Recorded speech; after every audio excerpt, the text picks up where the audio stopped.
Hello friends, आज की video में हम लोग पढ़ेंगे कंडीशनल सेंटेंस। एक छोटा सा वीडियो कंडीशनल सेंटेंस के ऊपर है। इस एक वीडियो में मैं आपको अच्छे से समझाने का प्रयास करूंगा कि कंडीशनल सेंटेंस होता क्या है। ठीक है, तो देखिए, सबसे पहले हम ही जानेंगे कि कंडीशनल सेंटेंस होता क्या है, उसका स्ट्रक्चर क्या होता है और उसमें क्या दिया रहता है, कैसे पहचानेंगे कि ये कंडीशनल है। इसके बाद तब हम सीखेंगे कि इसको ट्रांसलेट कैसे करेंगे। ठीक है, तो कंडीशनल सेंटेंस देखिए, एक वर्ड होता है कंडीशन। कंडीशन का मतलब होता है शर्त, और उसी से बना है कंडीशनल। कंडीशनल का मतलब होता है शर्त युक्त वाक्य। शर्त युक्त वाक्य का मतलब हो गया कि ऐसा सेंटेंस जो शर्त युक्त हो, मतलब ऐसा सेंटेंस जिसमें शर्त व्यक्त किया गया हो, उसी को हम लोग कंडीशनल सेंटेंस कहते हैं। ठीक है, ऐसा सेंटेंस जिसमें शर्त व्यक्त किया गया हो, उसी को कंडीशनल सेंटेंस कहते हैं। तो शर्त व्यक्त किया गया है, इसका मतलब क्या हुआ? शर्त व्यक्त किया गया है, इसका मतलब हो गया कि एक कार्य का होना दूसरे के ऊपर निर्भर करेगा। मतलब कि इसमें एक ये वाला कार्य तभी होगा जब ये होगा, मतलब इसका होना, इस पहले वाले कार्य का होना दूसरे के ऊपर डिपेंड करेगा, या इस दूसरे वाले कार्य का होना पहले वाले के ऊपर डिपेंड करेगा। इसका मतलब ये हुआ कि ये पहला वाला कार्य तभी होगा जब ये दूसरा वाला होगा तब, अगर ये नहीं हुआ तो फिर ये भी नहीं होगा। ठीक है, इसी को कहते हैं। जैसे अगर तुम मेरे पास आओगे तो मैं तुम्हारी मदद करूंगा। इस सेंटेंस में दो कार्य है, एक है आना और दूसरा है मदद करना। ठीक है, अब सेंटेंस को सुनिए। अगर तुम मेरे पास आओगे तो मैं तुम्हारी मदद करूंगा, तो मदद करना इस बात पे निर्भर करता है कि तुम आओगे कि नहीं। अगर आओगे तो मदद होगा, अगर नहीं आओगे तो फिर मदद नहीं होगा। ठीक है, तो सेंटेंस क्या करा कि अगर तुम मेरे पास आओगे तो मैं तुम्हारी मदद करूंगा। इसका मतलब हो गया कि मैं तुम्हारी मदद करने के लिए तो तैयार हूं, लेकिन एक मेरी शर्त है कि तुम मेरे पास आओ। यही कंडीशनल सेंटेंस है। ठीक है, अगर बारिश होगी तो मैं स्कूल जाऊंगा, या अगर बारिश होगी तो मैं स्कूल नहीं जाऊंगा। तो इसका मतलब क्या हुआ कि मैं स्कूल नहीं जाऊंगा, लेकिन एक शर्त है, अगर बारिश नहीं हुई तब। अगर बारिश हो गई तब तो पक्का मैं स्कूल नहीं जाऊंगा। तो इसका मतलब क्या हुआ कि स्कूल जाना इस बात पे निर्भर करता है कि बारिश हो रही है या नहीं। ठीक है, चलिए, ये आपका कंडीशनल सेंटेंस हो गया। कंडीशनल सेंटेंस पहचानेंगे कैसे? कंडीशनल सेंटेंस में यदि, अगर, जब तक ऐसे शब्द दिए रहते हैं। यदि, अगर, जब तक, जब, इस टाइप का शब्द दिया रहता है। ठीक है, जैसे यदि तुम मेरे पास आओगे, तो देखिए यदि से शुरू है, ये कंडीशनल है। यदि और अगर एक ही चीज होता है। अगर तुम मुझे अपनी पुस्तक दोगे तो मैं तुम्हें पैसा दूंगा। ठीक, तो देखिए अगर तुम मुझे पुस्तक दोगे, तो अगर आया हो। ठीक है, जब तक तुम परिश्रम नहीं करोगे तुम पास नहीं होगे, तो जब तक आया है ना, ये कंडीशनल सेंटेंस है। ठीक है, तो ऐसा सेंटेंस जिसमें शर्त व्यक्त किया गया हो उसे कंडीशनल सेंटेंस कहते हैं। मतलब कि कंडीशनल सेंटेंस में एक कार्य का होना दूसरे के ऊपर निर्भर करता है। ठीक है, पहचानेंगे कैसे? ऐसे सेंटेंस में यदि और अगर, जब तक, इस टाइप का शब्द दिया रहेगा। ये हो गया कंडीशनल सेंटेंस का डेफिनेशन, परिभाषा। ठीक है, और पहचानेंगे कैसे? यदि, अगर, जब तक इस टाइप का शब्द दिया है तो समझ जाइए कंडीशनल सेंटेंस है। ठीक है, अब स्ट्रक्चर देखिए, कंडीशनल सेंटेंस का स्ट्रक्चर क्या होता है। देखिए, कंडीशनल सेंटेंस का दो भाग होता है। कंडीशनल सेंटेंस का दो भाग। कंडीशनल सेंटेंस, ध्यान से सुनिए, मैं क्या कर रहा हूं। कंडीशनल सेंटेंस एक रहेगा, लेकिन इस एक सेंटेंस के अंदर दो भाग रहेगा। एक को हम लोग कंडीशनल क्लॉज कहेंगे। क्या कहेंगे? Conditional clause. और दूसरे को हम लोग प्रिंसिपल क्लॉज कहेंगे। क्या कहेंगे? Principal clause. ध्यान से सुनिए, मैं क्या कर रहा हूं कि कंडीशनल सेंटेंस का दो भाग होता है। सेंटेंस कितना रहेगा? एक, लेकिन इस एक सेंटेंस में भाग कितने रहेंगे? दो। एक भाग को हम लोग कंडीशनल क्लॉज कहते हैं। कंडीशनल क्लॉज प्रायः जनरली सेंटेंस के शुरू में ही आता है। तो स्टार्ट में आएगा कंडीशनल क्लॉज। ठीक है, कंडीशनल क्लॉज हमेशा नहीं, ज्यादातर आपको कंडीशनल सेंटेंस के शुरू में ही आएगा, और जहां कंडीशनल खत्म होगा बीच में कामा रहेगा। ठीक है, तो ये देखिए, कंडीशनल सेंटेंस का दो भाग, एक को कहेंगे प्रिंसिपल क्लॉज और दूसरे वाले को, एक को कहेंगे कंडीशनल क्लॉज और दूसरे वाले को कहेंगे प्रिंसिपल क्लॉज। ठीक, ये हो गया इसका स्ट्रक्चर। अब कंडीशनल सेंटेंस क्या होता है? कंडीशनल क्लॉज क्या होता है? कंडीशनल सेंटेंस का वह भाग जिसमें कंडीशन, शर्त दिया गया हो, उसी को कंडीशनल क्लॉज कहते हैं। प्रिंसिपल क्लॉज क्या होता है? कंडीशनल सेंटेंस का वह भाग जिसमें परिणाम रिजल्ट दिया गया हो, इस कंडीशन का परिणाम दिया गया हो, उसी को कंडीशनल प्रिंसिपल क्लॉज कहते हैं। फिर से सुनिए, कंडीशनल क्लॉज ऐसा सेंटेंस जिसमें शर्त दिया गया हो उसे कंडीशनल सेंटेंस कहते हैं। कंडीशनल सेंटेंस के दो भाग होते हैं, एक को कंडीशनल क्लॉज कहते हैं, दूसरे को प्रिंसिपल क्लॉज कहते हैं। कंडीशनल क्लॉज का मतलब क्या हुआ? कंडीशनल सेंटेंस का वह भाग जिसमें कंडीशन शर्त दिया गया हो उसे कंडीशनल क्लॉज कहते हैं। प्रिंसिपल क्लॉज क्या होता है? कंडीशनल सेंटेंस का वह भाग जिसमें कंडीशन का रिजल्ट परिणाम दिया गया हो उसी को प्रिंसिपल क्लॉज कहते हैं। ठीक है, हिंदी सेंटेंस में प्रायः ज्यादातर जो होता है कंडीशनल क्लॉज पहले आता है, प्रिंसिपल बाद में आता है, और दोनों के बीच में कॉमा रहता है। लेकिन ये कोई जरूरी नहीं है, ये सेंटेंस ऐसे भी आ सकता है, ये इधर भी हो सकता है और ये इधर भी, दोनों साइड में हो सकता है, लेकिन ज्यादातर ऐसे ही होगा। ठीक है, अब जैसे देखिए, अब कंडीशनल सेंटेंस के शुरू में यदि और अगर शब्द आएगा। जैसे देखिए, मान लीजिए लिखा है यदि वह मेरे पास आएगा तो मैं उसकी मदद करूंगा। ये आपका एक सेंटेंस है। ठीक है, ये कौन सा सेंटेंस है? कंडीशनल सेंटेंस है। कैसे मालूम? सेंटेंस में देखिए यदि दिया, अभी बोले हैं कि अगर किसी सेंटेंस में यदि, अगर, जब तक दिया है तो इसका मतलब कंडीशनल सेंटेंस है। तो यहां से लेके यहां तक ये आपका एक सेंटेंस है, कंडीशनल सेंटेंस है। ठीक है, लेकिन इस कंडीशनल सेंटेंस के दो पार्ट हैं। ठीक है, एक है यदि वह मेरे पास आएगा, एक पार्ट, दूसरा पार्ट है मैं उसकी मदद करूंगा, ये दूसरा पार्ट है। ठीक है, तो सेंटेंस कितना है? यहां से लेके यहां तक सेंटेंस एक है, लेकिन इस एक सेंटेंस का भाग दो है, एक ये है और एक ये है। ठीक है, अब देखिए, अब इसमें ये जो है आपका कंडीशनल क्लॉज है। क्या है? कंडीशनल क्लॉज है, और ये आपका प्रिंसिपल क्लॉज है। ठीक है, कंडीशनल क्लॉज का मतलब क्या हुआ? अभी क्या बोले हैं कि कंडीशनल सेंटेंस का वह भाग जिसमें शर्त हो। तो देखिए क्या लिखा है, अगर यदि वह मेरे पास आएगा तो मैं उसकी मदद करूंगा। इसका मतलब क्या हुआ कि मैं मदद कर सकता हूं, लेकिन मेरी एक शर्त है, क्या? वह मेरे पास आए। तो बताइए, शर्त इसमें प्रिंसिपल क्लॉज में इसमें दिया है कि इसमें दिया है? तो शर्त आपका यहां पे दिया गया है, तो यही क्लॉज आपका कंडीशनल क्लॉज है। ठीक है, अब फिर से पढ़िए, अगर वह मेरे पास आएगा तो परिणाम क्या होगा? मैं उसकी मदद कर दूंगा। ठीक है, तो ये सेंटेंस का ये वाला भाग में क्या है? इस कंडीशन का रिजल्ट परिणाम दिया गया। ठीक है, तो ये आपका प्रिंसिपल क्लॉज हो गया, ये आपका कंडीशनल क्लॉज हो गया।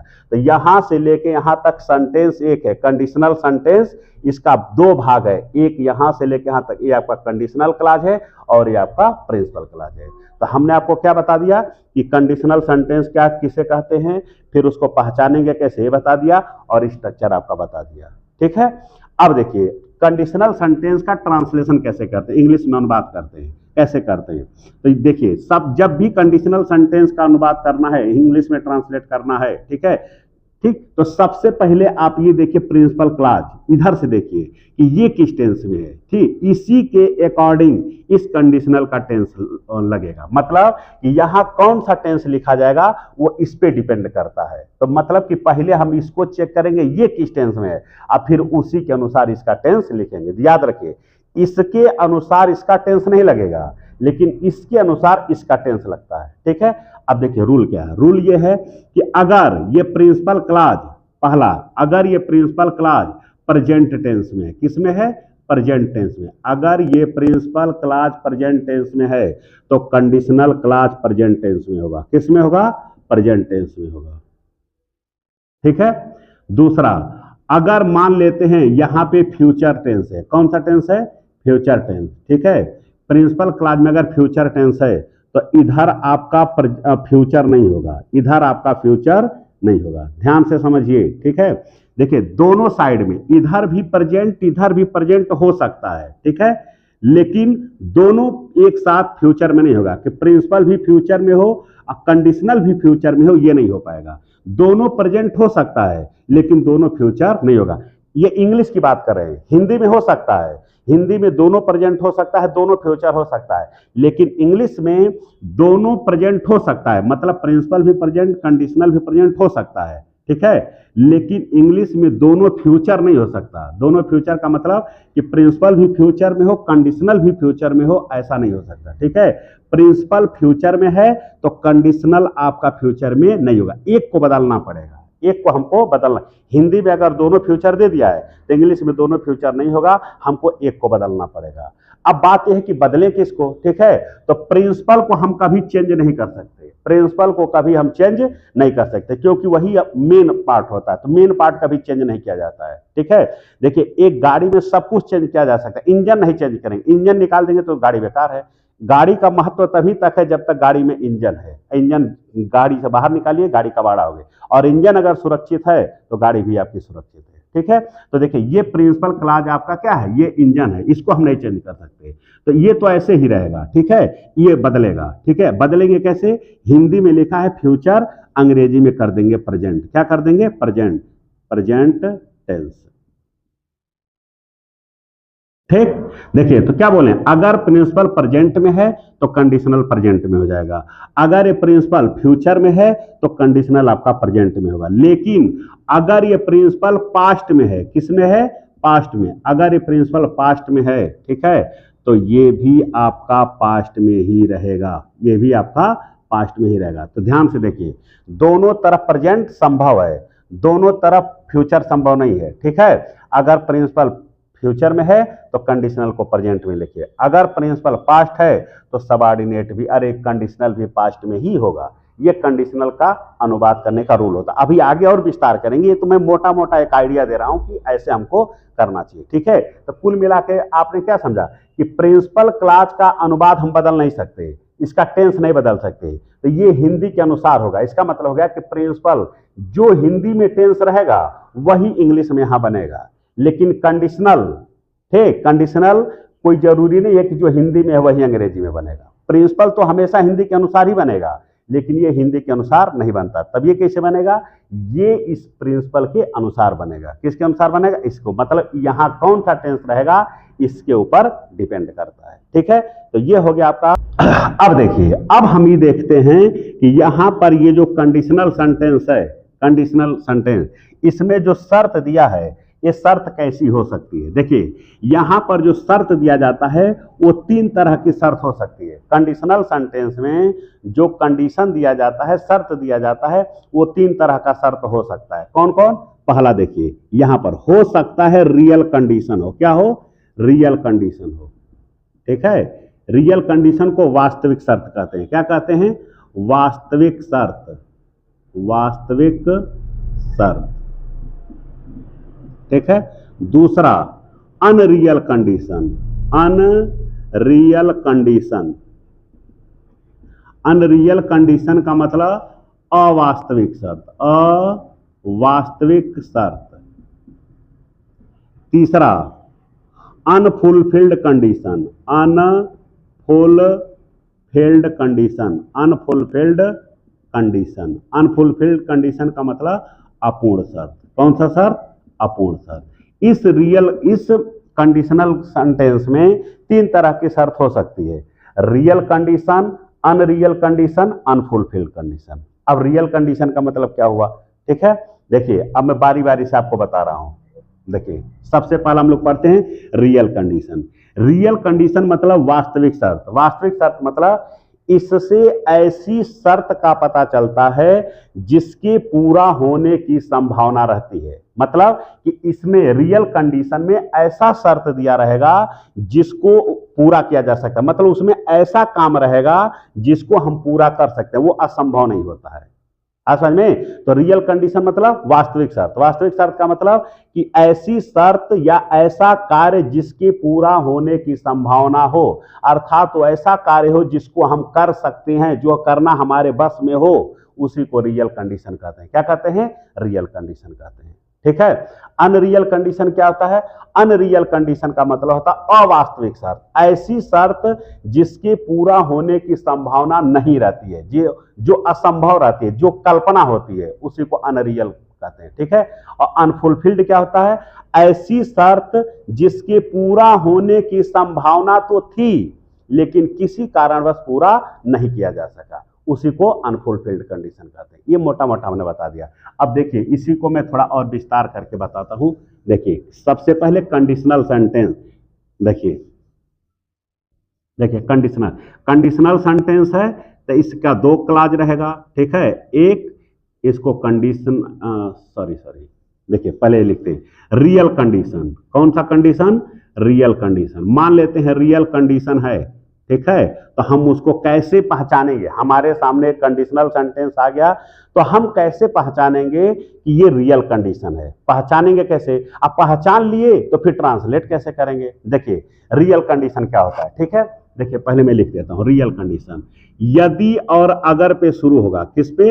यदि और, यदि भी आ सकता है, अगर भी आ सकता है, ठीक है, और जा करके खत्म होगा ता है, ती है, ते हैं पे, ठीक है।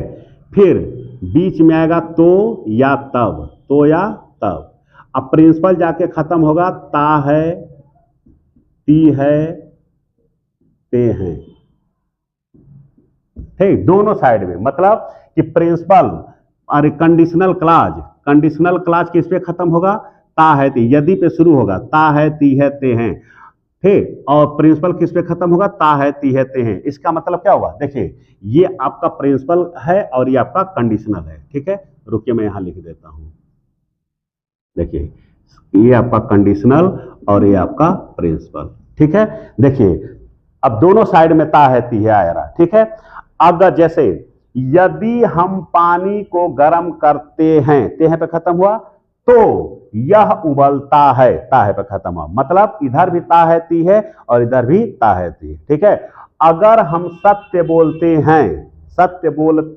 हैं तो लोग हमारी प्रशंसा करते हैं। इधर भी ता है, ती है, ये रियल कंडीशन है। क्या है? रियल कंडीशन, ठीक है। दूसरा यही सेंटेंस देखिए ऐसे। अब मान लीजिए रियल कंडीशन है, ठीक है, तो इसको इंग्लिश में कैसे ट्रांसलेट करेंगे? तो सबसे पहले देखिए ये क्या है आपका? Principal class. प्रिंसिपल किस में है? प्रेजेंट में है। किस में है? प्रेजेंट में, ठीक है। तो जब याद करें अभी थोड़ी देर पहले लिखे थे कि अगर प्रिंसिपल प्रेजेंट में है, ठीक है, तो इधर प्रेजेंट हो सकता है। यहां कौन सा टेंस है? प्रेजेंट, प्रेजेंट इंडेफिनिट है, ता है, ती है। यहां कौन सा टेंस है? प्रेजेंट इंडेफिनिट है, ता है, ती है। तो इसका मतलब क्या हुआ कि हाई प्रेजेंट इंडेफिनिट है, ठीक है, ये प्रेजेंट इंडेफिनिट है, तो ये तो हिंदी के अनुसार ही बनेगा, क्योंकि प्रिंसिपल हमेशा हिंदी के अनुसार ही बनता है, इसको बदल नहीं सकते। इसको बदलें कि नहीं बदलें? तो नहीं बदलना है। क्यों? क्योंकि अगर इधर प्रेजेंट है तो इधर भी प्रेजेंट संभव है, ठीक है। तो इसका मतलब कि अगर ये भी प्रेजेंट में दिया है, भी प्रेजेंट में, तो ऐसे इंग्लिश बना लीजिए, ठीक है। ठीक, तो देखिए ऐसे अनुवाद करेंगे तो यदि का अंग्रेजी होगा इफ, अगर और यदि एक ही होता है, दोनों के इंग्लिश इफ। ये आपका प्रेजेंट इंडेफिनिट बनेगा। प्रेजेंट इंडेफिनिट मतलब सब्जेक्ट प्लस वर्ब का फर्स्ट फॉर्म, ठीक है। अगर ये सब्जेक्ट सिंगुलर है तो इसमें आप एस या ईएस जोड़ लीजिए, इसके बाद ऑब्जेक्ट, ठीक है। तो की अंग्रेजी देन होती है। तो की अंग्रेजी क्या होती है? देन। लेकिन इफ और देन एक साथ नहीं लिखा जाता। इफ और देन एक साथ नहीं लिखा जाता। अगर सेंटेंस में हमने इफ लिख दिया है तो इफ के साथ देन का प्रयोग नहीं होगा। तो इफ लिख दिए हैं तो की अंग्रेजी अगर हम यहां देन लिख देते हैं तो नहीं होगा। क्यों? क्योंकि इन दोनों में पक्की दुश्मनी है, ये दोनों एक साथ नहीं आएगा। अगर ये आएगा तो फिर ये नहीं आएगा, तो एक को हटाना पड़ेगा, ठीक है। तो हम क्या करेंगे? इसको हटा देंगे। इसको नहीं हटाएंगे, इसको हटाएंगे तो कंडीशन कैसे व्यक्त करेंगे? तो ये नहीं हटेगा, इसी को हटा दीजिए। अब तो या तब की अंग्रेजी के लिए कामा लगाते हैं। तो जब यहाँ कामा लगाएंगे तो इसका हिंदी तो या तब आएगा। और ये जैसा हिंदी वैसा इंग्लिश, प्रिंसिपल क्लास जैसा हिंदी वैसा इंग्लिश। तो हिंदी में प्रेजेंट इंडेफिनिट है तो अंग्रेजी भी बन जाएगा present indefinite. Subject plus verb का फर्स्ट प्लस ऑब्जेक्ट। सब्जेक्ट अगर सिंगुलर है तो इसमें आप यस या यस जोड़ लीजिएगा, ठीक है। ये आपका क्या है? Real condition. क्या है? Real condition. कंडीशन का एक स्ट्रक्चर और होता है, ठीक है, एक स्ट्रक्चर और होता है। क्या? देखिए यदि पर शुरू होगा, ठीक, और गा गेगी पर खत्म होगा। गा गेगी कौन? Conditional class. यदि पे शुरू होगा, गा गेगी पर खत्म होगा, ठीक। बीच में क्या आएगा? तो या तब आएगा, ठीक है। अब प्रिंसिपल ये किस पे खत्म होगा? गा गेगी।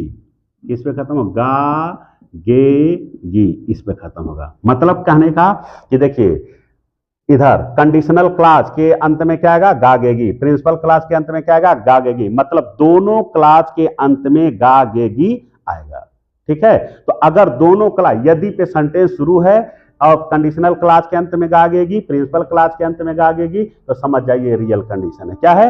रियल कंडीशन है। ठीक है, अब इसको ट्रांसलेट करेंगे। ट्रांसलेट कैसे करेंगे? हाई आपका प्रिंसिपल क्लास है, प्रिंसिपल क्लास जैसा हिंदी वैसा इंग्लिश। हिंदी में कौन सा टेंस है? ये फ्यूचर इंडेफिनिट है। क्या है?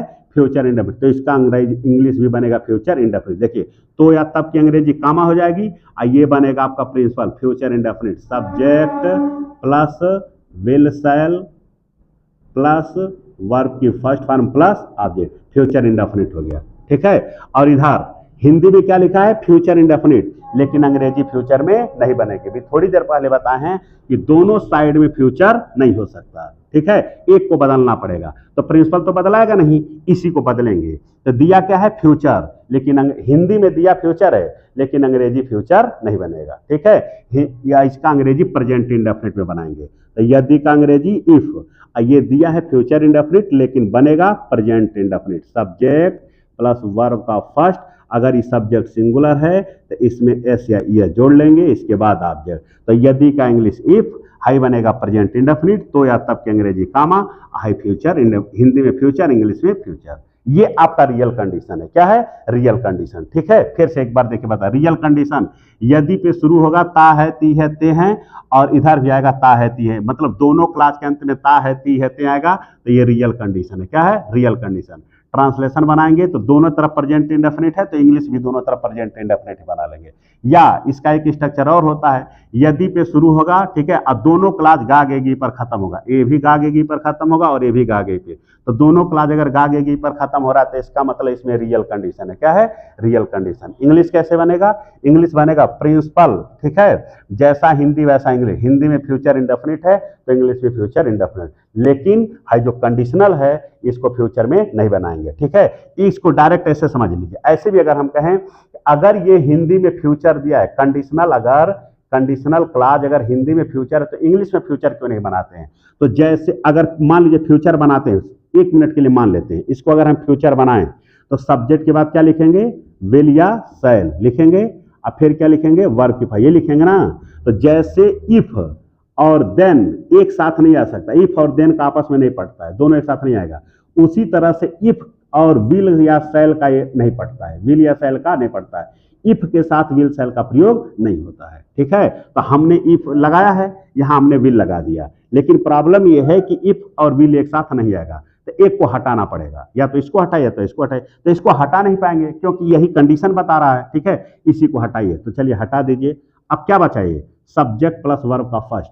ठीक है, बताइए कौन सा टेंस बना? कौन ऐसा टेंस पढ़े जहां सब्जेक्ट के साथ वर्ब का फर्स्ट फॉर्म लगता है? Present indefinite. कौन सा? Present indefinite. इसका मतलब ये प्रेजेंट इंडेफिनिट बन गया। ठीक है, तो प्रेजेंट इंडेफिनिट है तो क्या? सब्जेक्ट, इसको यहां लाइए, वर्ब का फर्स्ट, अगर ये सब्जेक्ट सिंगुलर है तो इसमें एस या यस जोड़ दीजिए, यस या यस जोड़े, फिर ऑब्जेक्ट। देखिए, ठीक है, तो डायरेक्ट याद रखिए कि इफ के बाद कभी विल या शैल का प्रयोग नहीं होगा। ठीक, अब इसका एक एग्जांपल हम आपको बताते हैं। देखिए,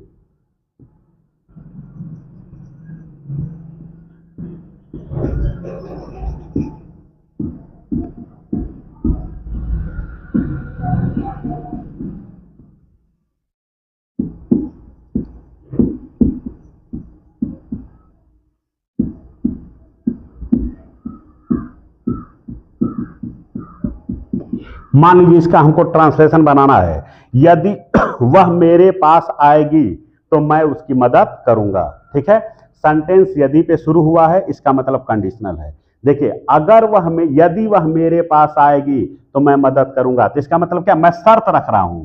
ये क्या है? शर्त है कि मैं मदद कर सकता हूं, मैं मदद कर सकता हूं, लेकिन एक मेरी शर्त है कि वह मेरे पास आए। ठीक है, मदद करना इस बात पर निर्भर करता है कि वो आ रही है या नहीं। इसका मतलब है कौन सा सेंटेंस है? कंडीशनल। ठीक है, अब अनुवाद करेंगे। अनुवाद करेंगे तो पहले देखिए इसमें कौन सा कंडीशन है। यदि पे शुरू है और देखिए गी पर खत्म है, और ये भी गा पर खत्म है, मतलब कि यहां भी लास्ट में गागेगी और यहां भी लास्ट में गागेगी, मतलब कि ये भी फ्यूचर, ये भी फ्यूचर, दोनों साइड में गागेगी आ गया। इसका मतलब रियल कंडीशन है। कौन सा कंडीशन है? रियल। रियल कंडीशन क्या बताए हैं कि इसमें ऐसी शर्त दिया रहता है जिसकी पूरा होने की संभावना रहता है, अर्थात तो ऐसा काम रहेगा जिसको हम कर सकते हैं। बताइए, अगर वह मेरे पास आएगी तो मैं उसकी मदद करूंगा, तो क्या आना असंभव है कि संभव है? आना तो संभव ही है।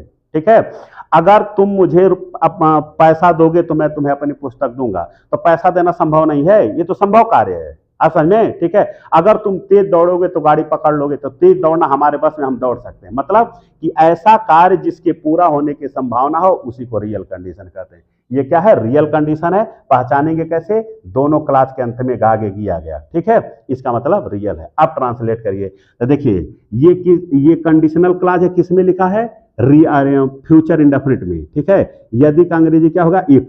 तो हिंदी में लिखा है फ्यूचर, लेकिन अंग्रेजी फ्यूचर नहीं बनेगा, ठीक है। क्यों? क्योंकि अगर फ्यूचर बनाएंगे तो यहां विल या शैल लगाना पड़ेगा, और इफ के साथ विल शैल नहीं लगता है, ठीक है। तो ये लिखा है फ्यूचर इंडेफिनिट, लेकिन अंग्रेजी बनेगा प्रेजेंट इंडेफिनिट। तो प्रेजेंट इंडेफिनिट मतलब देखिए यही है, इफ हो गया सब्जेक्ट प्लस वर्ब का फर्स्ट, वह की इंग्लिश सी, क्योंकि लड़की है, ठीक है, सी। फिर वर्ब का फर्स्ट, आना की अंग्रेजी कम है, she singular yes, comes to me. If she comes to me, ऐसे नहीं होगा if she will come to me, तुरंत गलत हो जाएगा, ठीक है। तो क्या इंग्लिश क्या लिखेंगे? कामा। अब मैं उसकी मदद करूंगा। ये क्या है? प्रिंसिपल क्लॉज है, जैसा हिंदी वैसा इंग्लिश, इसको हम बदल नहीं सकते, ठीक है। तो लास्ट में क्या लिखा है? गा। हिंदी में क्या है? Future indefinite. तो इंग्लिश क्या बनेगा? Future indefinite. तो फ्यूचर इंडेफिनिट बनाइए, तो सब्जेक्ट आई, फिर विल या शैल, तो आई के साथ क्या लगेगा? शैल। हेल्प, उसकी हर, ये उसकी किसके लिए है? इस लड़की के लिए है, इसका हर होगा, ठीक है। अगर हम यहाँ विल लिख दें तो भी हमारा सेंटेंस सही हो जाएगा, ठीक है। ये देखिए, ये आपका हो गया रियल कंडीशन, ठीक है। ये वीडियो अगर इसमें तीनों को करेंगे तो थोड़ा बड़ी हो जाएगी, बाकी जो दो कंडीशन बचते हैं, ठीक है, उसको हम अगले वीडियो में बना करके दे देंगे, ठीक है। उम्मीद करता हूं कि आपको समझ में आया होगा। वीडियो को एक दो बार जरूर देखिए, और देखेंगे तो आपको निश्चित रूप से समझ में आएगा। अगर ये सेंटेंस आपके लिए है, इसको आप कर लीजिएगा, ठीक है। और बाकी इससे रिलेटेड सेंटेंस अगले वीडियो में मैं सारा दो कंडीशनल वो जो बचा है वो, और इसका सबका सेंटेंस आपको प्रैक्टिस के लिए अगले वीडियो में मैं आपको दे दूंगा। तब तक के लिए कोशिश करिए कि इसको आप लगा लीजिए।